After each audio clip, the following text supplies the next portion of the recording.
Start up பண்ண போறீங்களா? நிறைய ஐடியா வச்சிருப்பீங்களே. ஆனா இங்க ஐடியா இருந்தா மட்டும் பத்தாது, மார்க்கெட்ல டிமாண்ட் இருக்கணும். இதை புரிஞ்சவங்க தான் இங்க வின் பண்ண போறாங்க. டிராப்பாக்ஸ் ஃபவுண்டர் என்ன பண்ணாரு தெரியுமா? அவர் ப்ராடக்ட்டே பில்ட் பண்ணவே இல்லை, ஆனா ஓவர் நைட்ல 75,000 யூசர்ஸ் வாங்கிட்டாரு. மார்க்கெட்டை டிமாண்டும் ஆக்குனாரு. One strategy, 1 minute, 1 day, today, day 8, MVP, minimum viable product, 30 daysல 30 வெப்பன்ஸ். ட்ரூ ஹோஸ்டன் கிட்ட ஒரு ஐடியா இருந்துச்சு, ஆனா அவர்கிட்ட பணம் இல்ல, டீம் இல்ல, ப்ராடக்ட் இல்ல, எதுவுமே இல்ல. அவர் நார்மலா இருந்திருந்தாருன்னா எல்லாரும் மாதிரி எல்லாத்தையும் ரெடி பண்ணிட்டு ஒரு ப்ராடக்ட்டும் பில்ட் பண்ணிருப்பார், அதுல ஃபெயிலும் ஆகியிருக்கலாம். ஆனா அவர் டிஃப்ரெண்டா திங்க் பண்ணாரு. ஒரு 3 minutes ஃபேக் டெமோ வீடியோவை கிரியேட் பண்ணாரு. ரியல் ப்ராடக்ட்லாம் கிடையாது, ஜஸ்ட் எப்படி ஒர்க் ஆகுன்னு காமிச்சாரு.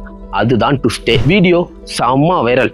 ஒரே நாள்ல 75,000 பீப்புள் சைன் அப் பண்ணாங்க. அதுக்கப்புறம் தான் அவரே கன்ஃபார்ம் பண்ணாரு, people actually want this product. அதுக்கப்புறம் தான் ப்ராடக்டே பில்ட் பண்ண ஆரம்பிச்சார். மோஸ்ட் பீப்புள் இங்க என்ன பண்றாங்கன்னா, ஃபர்ஸ்டே பில்ட் பண்ணிட்டு அதுக்கப்புறம் கடவுளே அப்படின்னு ஹோப்போட இருக்கிறாங்க.